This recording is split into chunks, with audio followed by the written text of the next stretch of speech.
Hello, everyone. Welcome to Genealogy Adventures. I'm Brian Sheffy. And I'm Donya Williams. Hey guys, how y'all doing? Happy Memorial Day. Happy Memorial Day.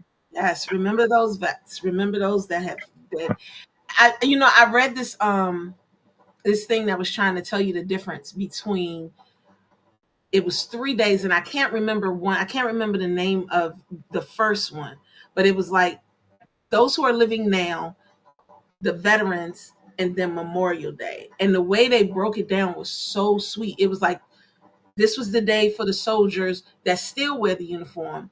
This was the day, the veterans was the day for the soldiers that no longer wear the uniform, but they're retired from it. And this is the day for the soldiers that was not able to take the uniform off. I was like, oh, wait a minute. I said, that is awesome. So yeah, I thought that was just crazy the way they broke that down. So, specifically to the military families out there. And again, as always, thank you for your service.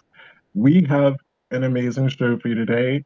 Can't wait to get to it. So, I'm going to do the introductions. I'm going to make this one short and sweet because we have a lot to talk about, and it's going to be awesome.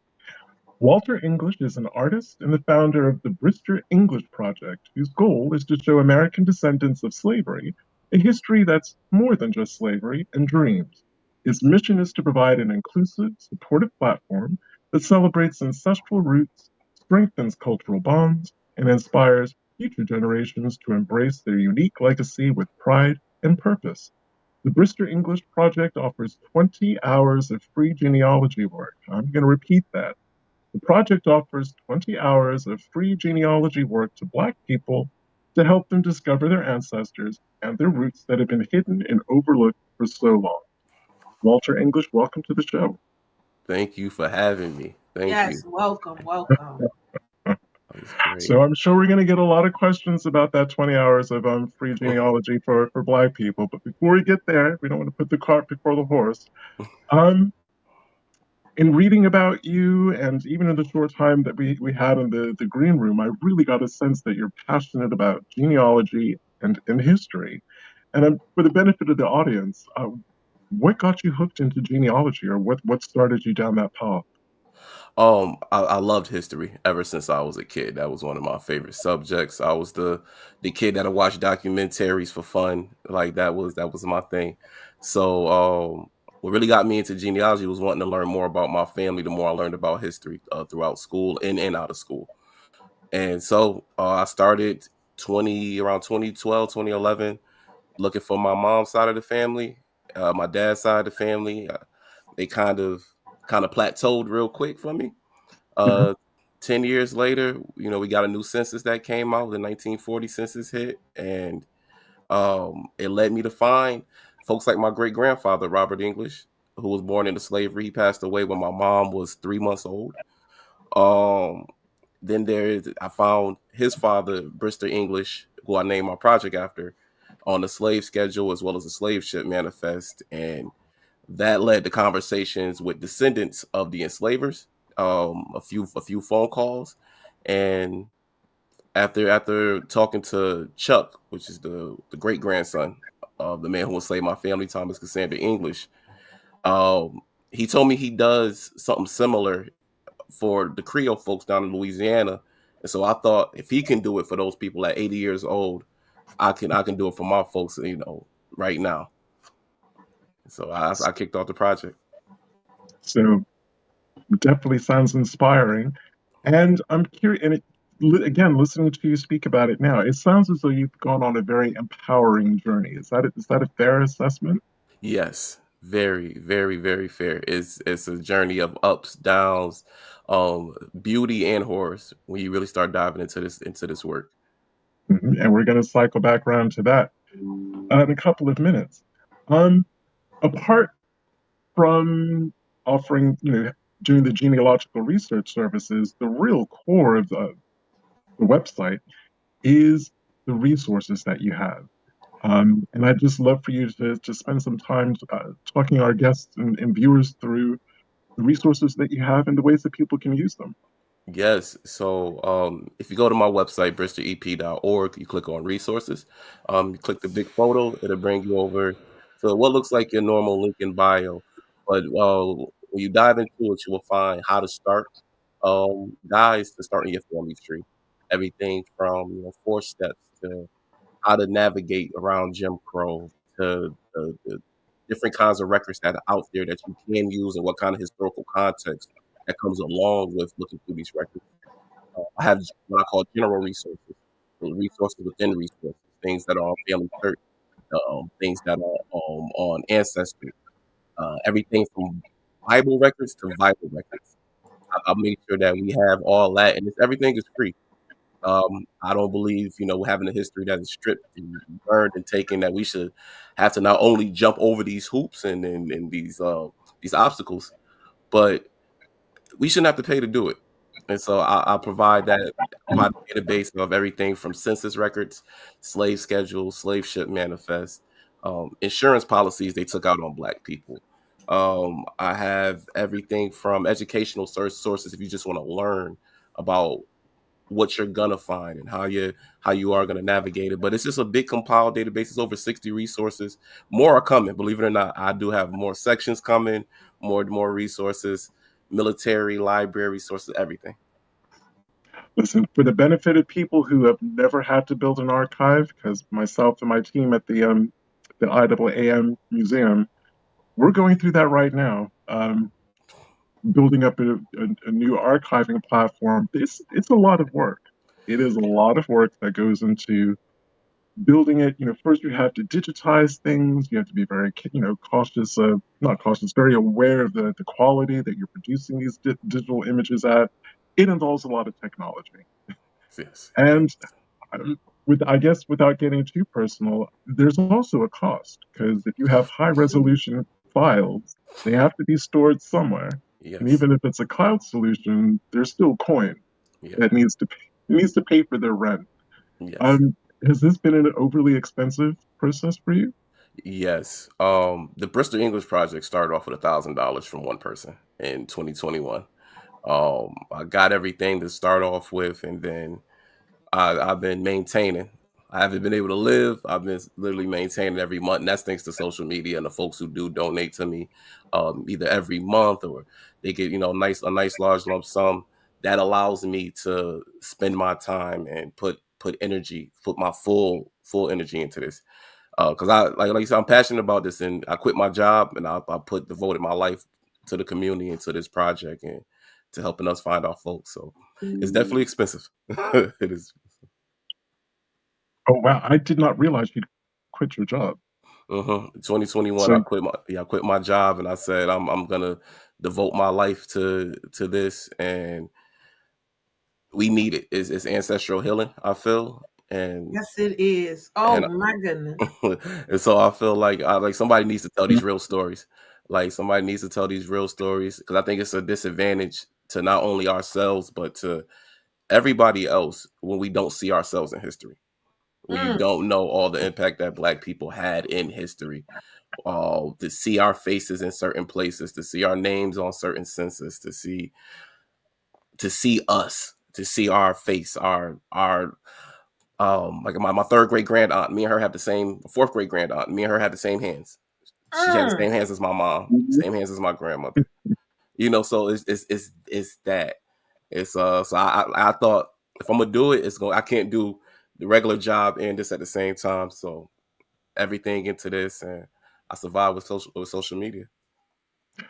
Well, again, what so many groups are now doing. So there's with the Brister English project. There's 10 million names. There's what we're Mhm. doing at the museum here in Charleston, and so many other people. Getting these records, digitizing them, and again, Family Search have invested huge sums of money to get a hold of large African American related record sets. So there's a lot of activity. It just seems there's more of it now than there ever has been over the 30 plus years I've been researching. And I say that to say this, what I find invaluable is specifically within this weird time that we're living in, when there's an information vacuum, When there's no knowledge, when there's ignorance, people will fill that vacuum with whatever nonsense or so-called alt facts that they Mm-hmm. want to fill it with. So the fact that you've given up your job and you've really dedicated yourself to making this project work, and you're doing the day in day out digitizing, which folks is not glamorous work. Kudos, just cap, no question there. Just kudos and cap off to you. Thank you. Thank you. So okay, I'm here. I done got out my stuff. And you touched on you touched on some things that really like hit my core, like not being able to see. Look, this is some not being able to see our face, not being taught our information, not being known who we are, not like that's a capital N, capital O, capital T when it comes to African Americans and knowing who we are, where we come from, where we lived, what our economic status was, just all of those different things. Once you started doing your research, on your own family, what was it about the research on your own family that made you say, you know what, I need to hit my people around me, my community, to make them say, this is what's going on with me? Because apparently it's apparent that it healed you once Mm-hmm. you started doing that, because that was one of the things that you said, that this is a healing. And I do believe that genealogy can definitely heal the world. I feel like once people know the actual truth on the things that have gone on and why they have gone on and been able to understand it, then they'll be able to ingest it better and then be able to move forward to the next level. So what was the major thing that made you say, you know what, I'm gonna quit my job and I'm gonna take care of y'all? Because that's what you're doing. Yes. It was seeing my great grandfather's face for the first time, and he looked like my sister. Mm, Like, we got a sister that don't look like my family genes is strong, but didn't look like everybody. But then I saw that photo of him on a Navy card with his birthday wrong. Nationality say he was an American, but they still treated him like, So that when I saw that, I remember I paced around. I was pacing around my kitchen and living room probably for like 30 minutes, just looking at it, zooming in on it. And then after that came the slave schedule. It was same day. It was just, okay, there go Brister. That's his real father. And then once I saw the slave schedule, I did a video and I talked to Chuck. Once Chuck, the descendant of Thomas Cassandra English, the man who enslaved my family, once he started naming people on my family tree that I had found out about that week, mm, he knew more about my family than I did. mm. Hmm. So like, luckily, he was the second descendant out of three that I spoke to. He was actually, the first one was terrible. But he was amazing. 80-year-old white man from Alabama who um who was taught by his cousin Helen, who was Thomas Cassandra English niece, was taught everything about the family history after the plantation burned down as a child. And so he was given a mission to help anybody connected to the family. So anybody, because Thomas Cassandra enslaved over 80 people. Um, Monroe, Alabama was filled with Englishes.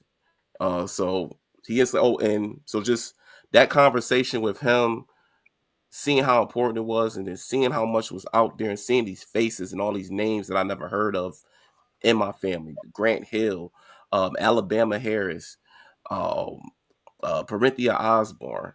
So to see my face and my cousins, to see my hands and my aunts, to see my hair on my uncle, it's it was just an amazing feeling. And people ask me, how you feel? How you feel? I said, I can't explain it. You got to feel it yourself. And then I made that decision. I put everything, put everything on black. And almost 3 years later, it's over 200 families added to the project, and we're going. That is so awesome. That is And so again, awesome. um, the question that I want to ask you, because I'm feeling the energy that's coming from you, and it's great energy, by the way. I'm wondering if, because sorry, I went kind of quiet there. I'm still trying to think of the right way to frame this question for an online audience. Um, Was it the way that you approached the 80-year-old gentleman that maybe he felt more secure sharing that information, or was that he was just that kind of a person? He was that kind of a person. He's a historian, and he worked at one of the museums down in Alabama. And so with him, I think with his aunt or his cousin, every Sunday at noon they called it dinner. She'll take him for 4 hours every Sunday, learn about the family history, everything. So, and the family history is very deep. And I think he was good. The other guy was I sent them both the same message. That's the thing. I sent them both the same email. Hi, my name is Walton. I'm a historian. I'm looking. I see that I see you have information about Thomas Alexander English on your page. I was just wondering if you have any more information about him. I was just looking for more information. And he told me, the first guy told me how bad Frederick Douglass was and called him like all out of his name and this terrible person. He talked about my city. He talked about Rochester here. It was just a whole thing of, you didn't answer one question. I just wanted to know if you had more information. But Chuck was good, and then I had a third descendant. She reached out to me through Instagram because she saw me make a video, and she younger. We started talking, and then she gave me everything about her family, who was descended from who, the boat that they had, the everything. So it's just some people I think they do want to step in that right way, and there's others that we want to hold on to what their ancestors and their granddaddies taught them. Yeah. And sometimes we have to put on our adult pants and just get at least try to send that initial inquiry. Because even with me, both my Sheffy and my Henry cousins, who happen to also be DNA relatives as well as descendants of the people who enslaved my family, they've been amazing to get to know. But then Donya and I also had a Caucasian cousin in Edgefield, South Carolina, who on Ancestry said, "There are no black people in my family." Okay. To which I just got blocked. I just got blocked by a white cousin. I was getting ready to tell you that Ancestry will forever I have a lot of white cousins who I will contact and then turn around and say, hi, this is how I'm related, and this is who I am, and just all of the niceties that we go through when introducing ourselves. And I'm like, yeah, I really like to get to know you, and blah blah, this, that, and the third. They will come back with, oh, okay, that's great. Yeah, let me get this done, and I'm gonna hit you right back. And then they block their tree. That's what they needed to get done. Yeah. Block their tree. Yep. So we have those types of issues and problems like that. I'm really glad that you don't allow that to deter you or to to make you go in another direction, because we do have it. My other question to you, Oh, I was just also going to say, and we have some great shows on that very topic. We have the show with Hamad Suttle's meeting, talking about the Suttle's cousins that he met. Yeah, because we've met family members that are just so open. Like, I can honestly say to you, one of my mentors is a white woman named Candace, and she helped me tremendously on my annoying Yeldell family. Because the research for them is probably the hardest research that anybody could ever do. I don't that people think I'm joking when I say that, but I've never, if you come across Yeldell when you're helping somebody for free, I'm sorry off the break. I'm gonna let you know that right now. Because that 20 hours, you're gonna waste it. Just contact me or Brian so we can you're laughing, Walter. I'm telling you. No, I've seen some trees. Walter, I was where you were right now. I was kind of laughing when Donnie was telling me about it over the phone. I spent one day with Donya trying to crack a Yeldell mystery. Couldn't be cracked. Ooh. No, I like tests. I like the okay. impossible. Oh, we like go. what they say, the impossible. Hey, I could do the difficult right now. The possible, okay. possible will take a little time. You want to taste these? You want to taste them Yeldills? I got you. You can actually contact me, and we can sit down, and I'll give you one. I'll give you one, because I'm trying to tell you, this is not. We've sat down for 8 hours. It was a job, and we went in complete circle. and I got can. nothing. Okay, so how about this? I'll do that, but I have to. I'm gonna get one of my historian friends to jump on with me. Oh no, no, One of no you. cheating. No, ain't no cheating. I'm just saying that's an assist. No cheating. Cause she got a different way of thinking than me, and like she got some. You talk about a mystery cracker, I'm but just I'm gonna do this for okay, you. I'll do it then. Okay, how about this? I give you if I can't do it in 4 hours, I'm gonna I'll give get you her on this. again. Before you say that, look at this. Look at that comment that I just put up. Oh, okay. So now I'm gonna read it out. The Yelders are in a You can see it. category by themselves. Okay, it is not a I'm taking game. a picture of it. I'm gonna make sure I'm gonna let you know once it's done. I'm gonna Okay, send you that picture. you wait till this show over, y'all. He just set his own self up. Y'all heard it. Y'all know, cause y'all know. You know how this is. Somebody said, "I bet you this a family member." Walter said he likes a challenge. No, I'm not. I just want to say, I'm humble. I'm not trying to sound conceited.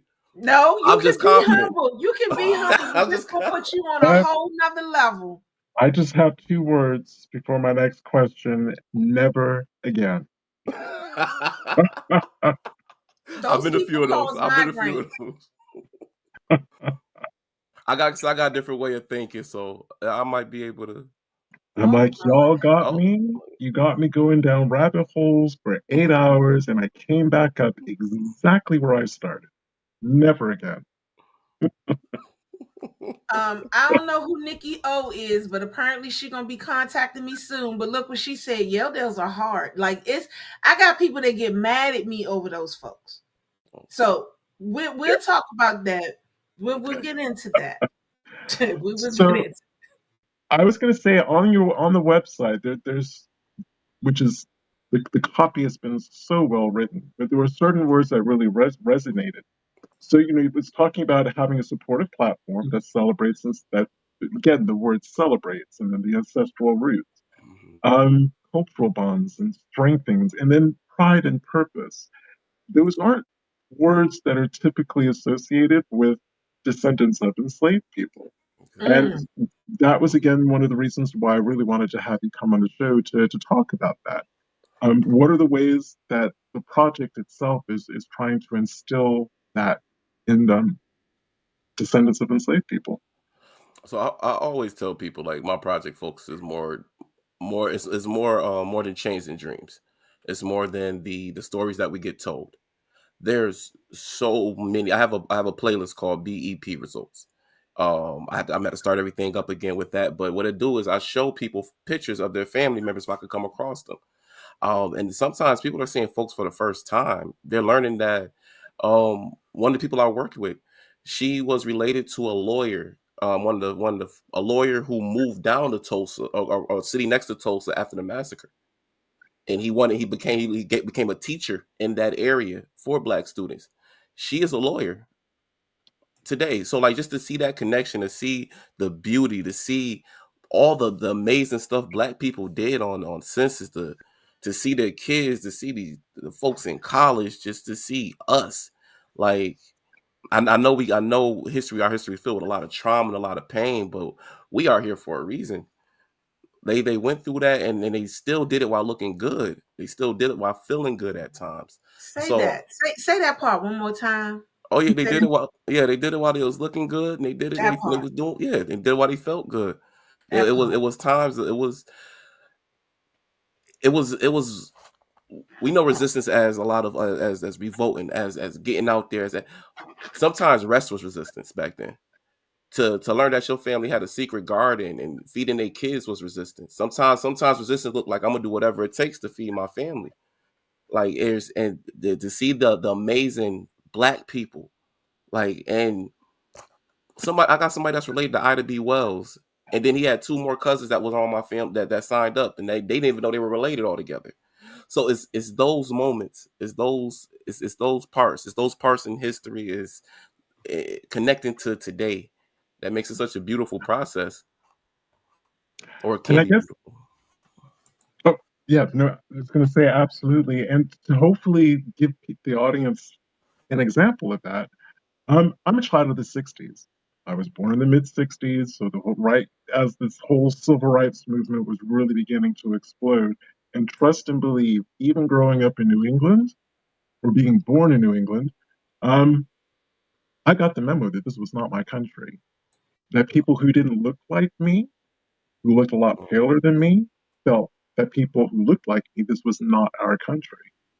And it wasn't until I started doing genealogy and I realized just how deep my roots ran in this country that I started to get my American identity. And then, probably within about 10 or 15 years, I could think about even those really early enslaved colonial ancestors. They were the mothers and fathers of this nation, too. Mm-hmm. Because you know what? That's, They built the roof that George Washington enjoyed at Mount Vernon. They mm-hmm. enjoyed the roof that Thomas Jefferson enjoyed at Monticello. They cooked. They looked after them during the Revolutionary War. They were all over the place. We even have, Donnie and I have an ancestor down there in Edgefield, Moses Williams. Looking at, he's all over the place between South Carolina and North Carolina during the Revolutionary War. These people were here. Our ancestry runs deep. Deep. And that's just not a message that I feel that gets out to African Americans. No, it's I definitely don't good. think I don't think most people would think of their early enslaved ancestors as a mother and father of this nation. I don't think. I think a lot of it goes to again how we get taught our history, and then it's us not. It kind of reminds me of the it's a 1867 article called it's down in the Elmore Standard in Alabama. It's entitled "Educate the Negro," and it tells how education should be. It's gonna sound real modern, but what it talks about is having white people from the South teach black people versus having Northerners come down with silly stories, embellishing them with hatred towards the Southern people. So it was like it's always been like a fight to not tell our actual history. It's always been a fight to keep the truth away from us because we're great. We have always been great. Like I tell people that there's more inventors who did not get credit because they were enslaved Mhm. than there are inventors who like if people knew. Or as Donnie is really fond of talking about, they may not have had architectural degrees, but they could be given plans and build. Oh, Know exactly. that's something that was planned. That's something that my mother, your mom, your dad always got these words of wisdom that they give off and everything. And sometimes it's that kind of word of wisdom where you turn and look at them like, oh, okay, I see you. Yeah. That kind of thing. So yeah, she was the one that came to me with like the white man can go to school for architecture. He can get that 4-year degree, that BA for it, and then go back and get that MA for it, and then have to come and learn how to write, create that whole plan, build that blueprint, go through all of the steps that he needs to go through. But then he went and he turned around and he handed that blueprint to this black man who did nothing, who didn't go to school, who didn't do anything. And that man unrolled that blueprint and he built what you needed without any hesitation, without any pause, without nothing. Didn't have to ask you nothing. You ain't have to pretty much tell them anything. They did it. But yet you calling us lazy and you calling us dumb and we can't do this or we can't. What you're not gonna do is continue to smack my ancestors in their face like they stupid. Factory. That's the whole, that's the whole thing that I have when they talk about our ancestors and they make these comments about them and they go in and I'm like, even with my grandfather, I can honestly say my grandfather came to Washington D.C. in around 1927. My grandfather founded 2 churches. This man had a 6th grade education. He had 14 children. 13 of them lived. They all went to school. They all did what they had to do. Two of his sons, one was a local politician, the other one was a federal politician. The one that was a federal politician was actually asked by the up and coming President Kennedy to be on his administration if he wins. He was asked, there's a letter that states this. He died before it could happen. But he was asked this. All of these different things was going on. This man did all of this stuff. He was a truck driver. He was a contractor. He was a farmer. He did everything. But you're going to tell me that he can't do certain things? You gonna call him dumb because he only had a 6th grade education? What you're not gonna do is you're not gonna come for my grandfather. I'm gonna need you to back up a bit. That's literally who I am. That's my thought process. And then when we go into our enslaved ancestors and we talk about people like Martha Brooks handled your whole household. That was my great great grandmother. These ancestors that handled your whole household, took care of your children, handled everything that was going on, and you gonna call them dumb? But if they walked out the door right then and there, you wouldn't be able to do a thing because you can't even breastfeed your own child, and you're gonna come out your mouth. I'm gonna stop, Brian, because I see it. Well, now that I'm in Charleston and the Low Country, if it wasn't for enslaved Africans, there would be no rice because the colonial Europeans didn't know how to do it. And if you had any doubt, Middleton Place, those gardens, those crazy, insane, magnificent gardens, where an entire landscape got physically reshaped. So yes, someone came up with the design, and it was hundreds of Black people that made that design happen, and it's still there today. Yes. And it will just take the air from your lungs, just both the sorrow, because you kind of the toll that was taken to create this vision, but the fact that they did it, they did it.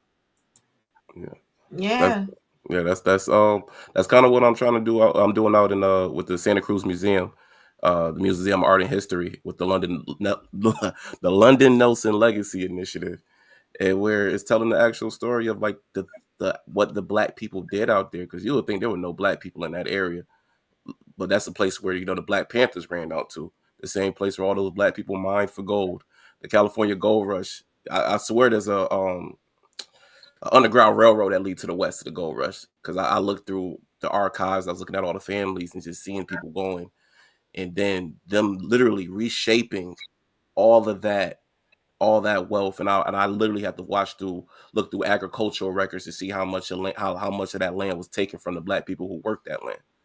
And, like how much was taken, how many stories were locked. Like we just got a sound taken out of the museum for one of the exhibits that I thought was offensive, to our history. So yeah, we gotta, like somebody said, showing, doing genealogy gets you a more accurate view of history. And most definitely. Most definitely. So let me ask you this question. Yeah. Do you include DNA? If you've done DNA yourself, I can look at your stuff and see where that leads to. But outside of that, it's all paperwork for me. Mary Ellen Pleasance. I can't say what I'm doing, but I'm doing a project that involves Mary Ellen Pleasance. Like I have a whole research folder right here, literally on my computer right now, that I had to just upload yesterday. But I got some stuff. But yeah, I can't talk on it yet though. But it's happening. Okay. So we got some questions from the audience because they always ask questions, and that's why we love them so. So the first question is from Marie Shante. She asks, do you have Sanders in your family? Because she says some of her Sanders actually changed their names to English, or their names was once English, one or the other. I may. I honestly, my family tree is so big, and like I barely scratched the surface. My great grandfather had 25 kids or 23 kids. So I got I did DNA. I had like 14,000 cousins. So I might, but I will say I've worked with Saunders family, Raven Saunders, the 2-time Olympian. Okay. I worked with her family. They down in South Carolina. Her family actually has connections. If you're a Saunders, you may have connections with the Jenkins if you're in South Carolina. And that Jenkins I have a connection to the Jenkins Orphanage Band that was out there. Okay. And then the second question was from Denise Heyman. She says, how do we connect to take advantage of the fee assistance or the non-fee? That is a list. Right now it is over 5,000 people. I'm not gonna lie to y'all. It is over 5,000 people. It is paused at the moment, but I will be doing starting up like workshops and everything to get people family trees on, or if you kind of like the same process but in a more of a group setting. But right now you can contact me. But at the moment there isn't a way to get back to that list until I at least break down what I have currently. It's a little bit, So but you have 5,000 people waiting to get their research done for free. over 5,000. My God. And like I said, work off of donations. So if anybody wanted to donate, I really appreciate it. Because I'm not gonna lie, it's been hard with the world going to hell right now. So it's yeah, we just got 70 more people on. I need volunteers as well. One of my volunteers left a comment. I seen her, but thank you for the support, Nicole. But yeah, it's a process. It's a process. So right now you can join my if you go into my database of resources, scroll down, there's a way to sign up for a community. Once I give out once that back up and running, you'll get an email. I'll let everybody know. Okay, well let's get into, because I don't want us to forget about this. Let's get into these resources. I'm sorry if y'all know my dog he exists, and his owner just came in. Our regular people know this, so if you hear him, I'm going to apologize in advance because my son just came in and he is in love with my son. So anyway, let's get into these resources. I'm getting ready to share this screen. And why don't you talk to us about your resources app, because he has this page on his website that gives you all of the different resources, and how you can donate is up here as well. And we're going to, of course, as you know, we will always put the links to all of these different things so y'all can help donate and do stuff like that to help him, help others. So with that being said, walk us through this resource page. Yeah, so very top you have the donation links, different ways to donate: PayPal, Venmo, Cash App. Ko-Fi is monthly support, and then I have a big 50K GoFundMe. If you want to provide stuff, buy stuff off the Amazon list for the workshops that I do, I got like a ton of stuff already.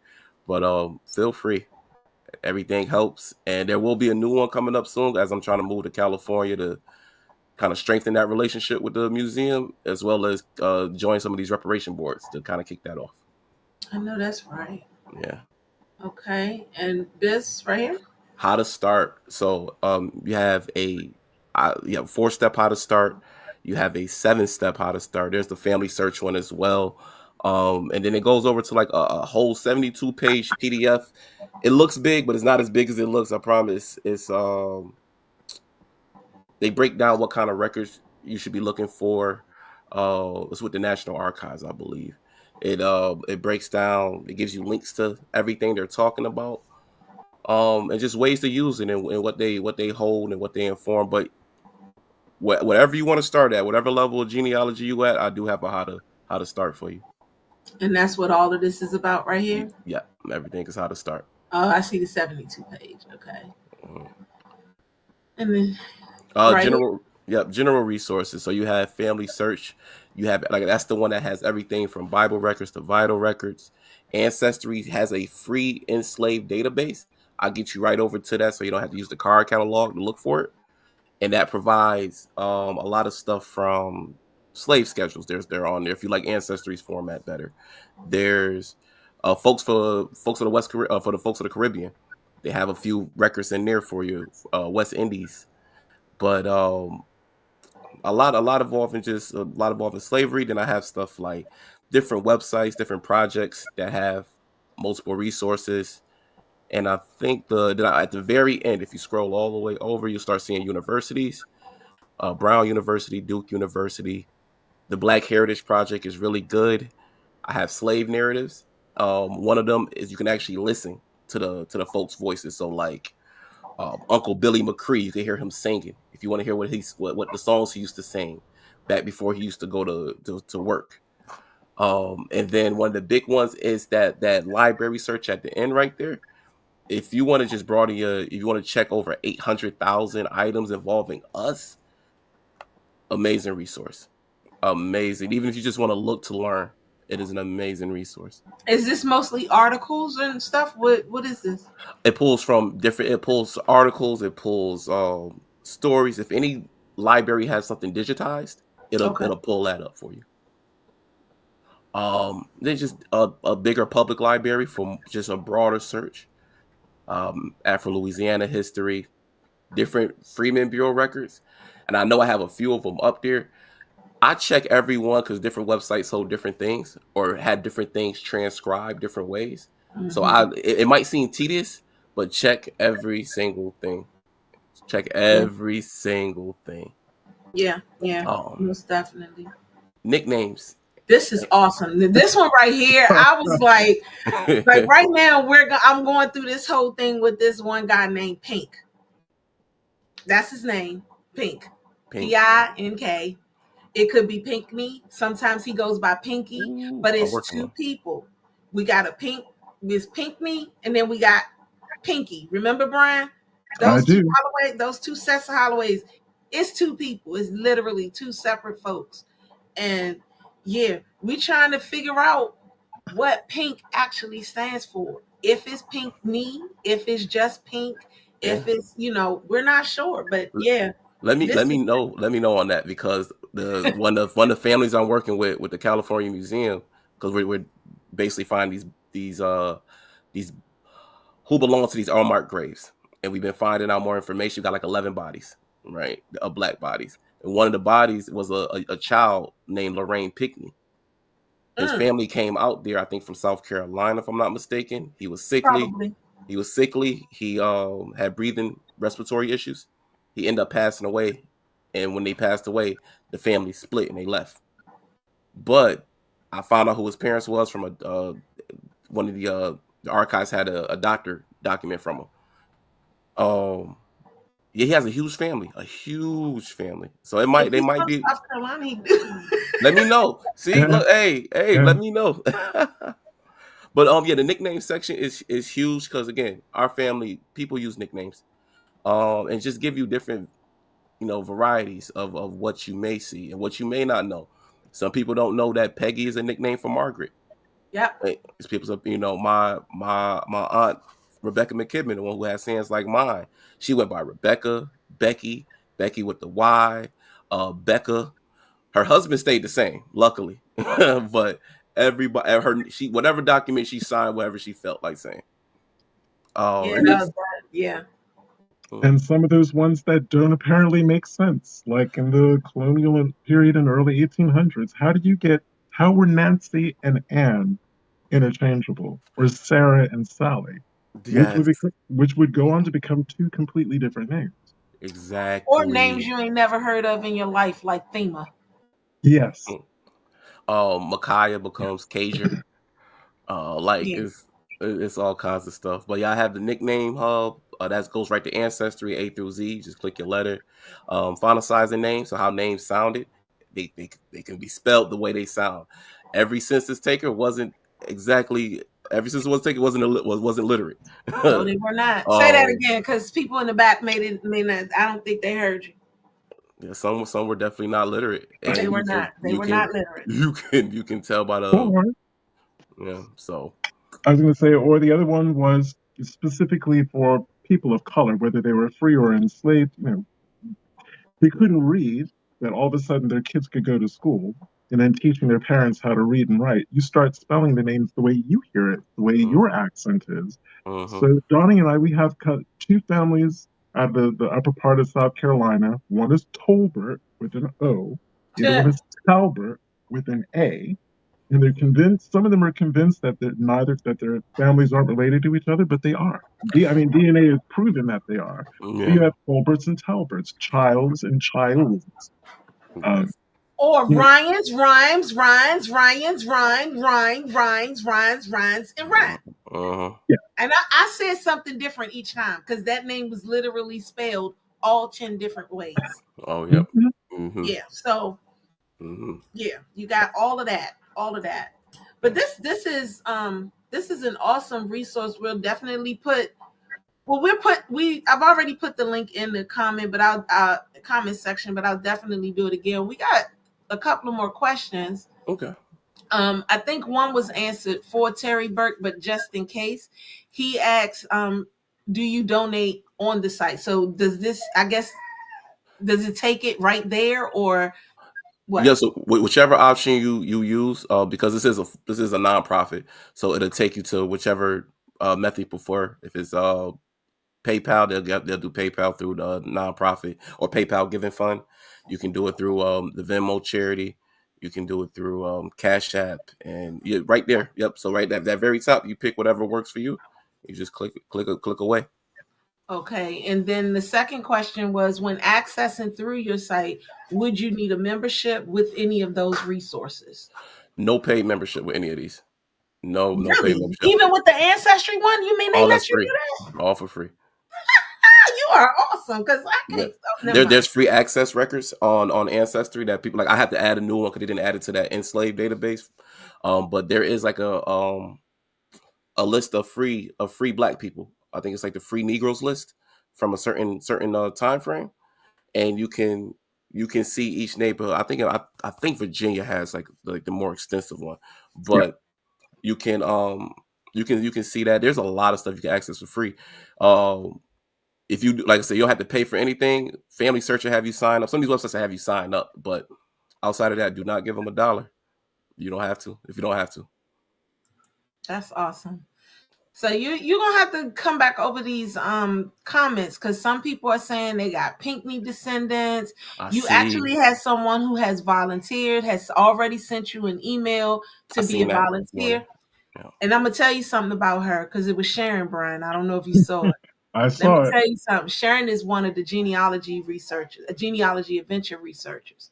She's a Oh, beast at what she does. ooh, Let me tell you something. hey, I need She's that. a beast at what she does. She knows her stuff. And I'll never forget my introduction to Sharon. And I love sharing my introduction to Sharon because she was looking for her black aunt, a relative who was connecting her and a black cousin. And she wasn't getting no help from nobody. She wasn't getting help from the black side. She wasn't getting help from the white side. She wasn't getting help from nobody. When she figured it out, let me tell you how she went off on everybody. Y'all think I'm off the chain?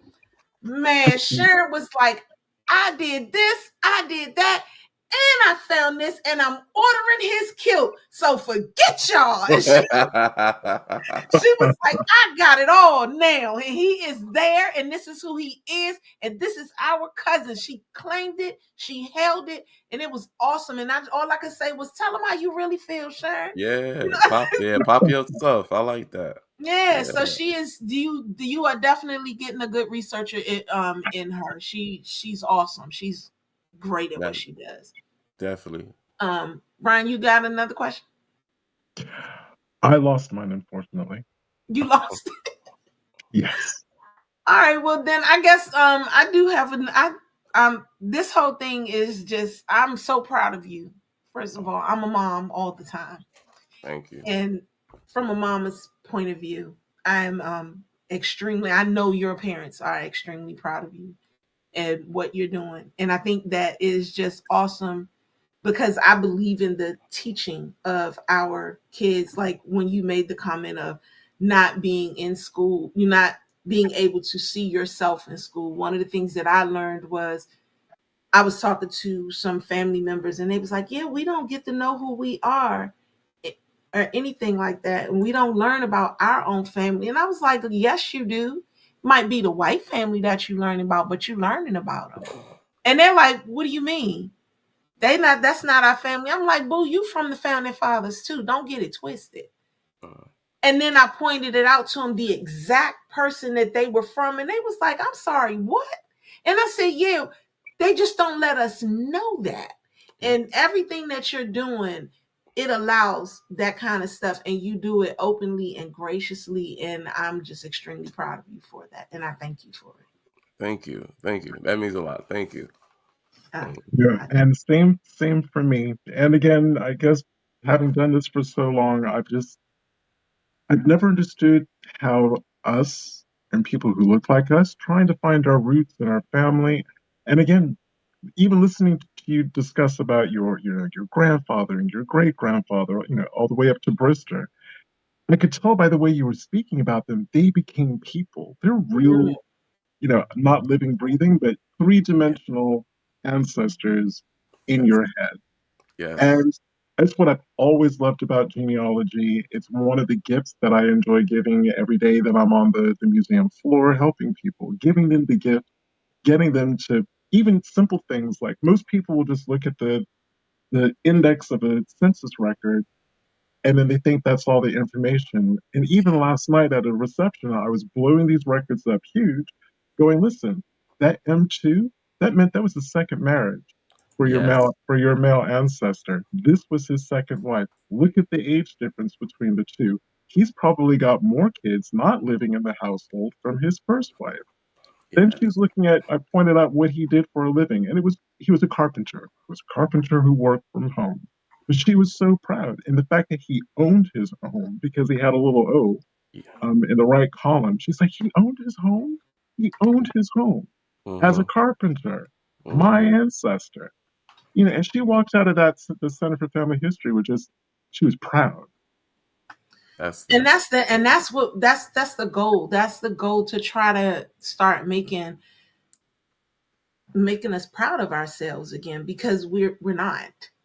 You yeah. know, the fact that they can, one of the main thing that got on my nerves during the pandemic was, or not during the pandemic, when Trump was running the first time, the words were, "Don't let Trump get you messed up." But messed up wasn't Yeah. necessarily Yeah. the word, Yeah. because then it would be followed by, "I'm not my ancestor." That hurt Mm-hmm. me to my core. Mm-hmm. Like that truly hurt me to my core, to say something like that, because what y'all fail to realize is, the people that's saying that, those that say that, they don't realize that they are nowhere near as strong as those people were. Yes. It's 100%. They have absolutely no idea that they are nowhere near as strong as those people were. Because if those people weren't as strong as they were, they would not be here today to say, "I am not my ancestor." Exactly. Those steps would not be able, they wouldn't have been able to form those words. So it bothers me when stuff like that is done. And I'm just so appreciative to you to actually be here to teach these youngins how to go and Mm-hmm. get this information, and where to go to get this information. We're going to get you hooked up with other people, other organizations, that Thank may be able to move along with you. Because the you. lady that I just put up, Shelly Murphy, Mm-hmm. she actually may be able to help you, or you help her in something when it comes to this kind of thing. Whatever it is that you're doing, you just never know. Yeah. So I, hopefully you'll be able to do that. I really do appreciate it. Yeah. Yeah. Yeah. It definitely is. It's And definitely again, disrespectful. I'm not my ancestors. I'm sorry. I just because like when you look at my family, just going back looking at my family, my great grandfather who I spoke on, he was born in 1856. He died in 1951. His father, his Brister owned land. I show people how to read an agricultural census, and then I see on the agricultural census, his son is his neighbor, one house down. Like is, and then to see him, my great grandfather Brister and Ned go to the voter registration in Alabama, right where they just, excuse my language, they just dismembered a man not too long ago, a black man. So all the group of black men went to go together. Like somebody that's in my uncle's church, her ancestors are on the next page. It's literally on the next page. Down in Alabama, we in New York together. So just for them to say, "Hey, we gonna make a stand. We gonna do something about it." A lot of people scared. Y'all wouldn't do that today. Y'all wouldn't, like, so to say that you're not your ancestors, you might be right. Because you not the strength that they had to go through to wake up every day and continue to fight for anything. Everything, not anything. Everything. Literally. Everything. Like there's yeah, I no, I know. agree. Yeah. It gets me mad. I want to say a lot of stuff. I'm trying to keep them. I know. I want to say some. I get it. It's a lot. But we're coming to the close. This hour has closed up. Brian, did you want to say any last thoughts before we? It's gotten kind of emotional. It has. I'm just gonna say thank you for your dedication, your brilliance, and your energy. And again, it's Donnie and I probably don't say it enough, but it's always a pleasure for us to actually have these conversations with younger genealogists. I don't mean to sound like the old duffer in the family reunion corner, but it is great having conversations with younger genealogists, and it leaves me with the feeling that genealogy is going to be in really good hands um, when my time to exit comes. Yeah, I'm trying. I'm trying.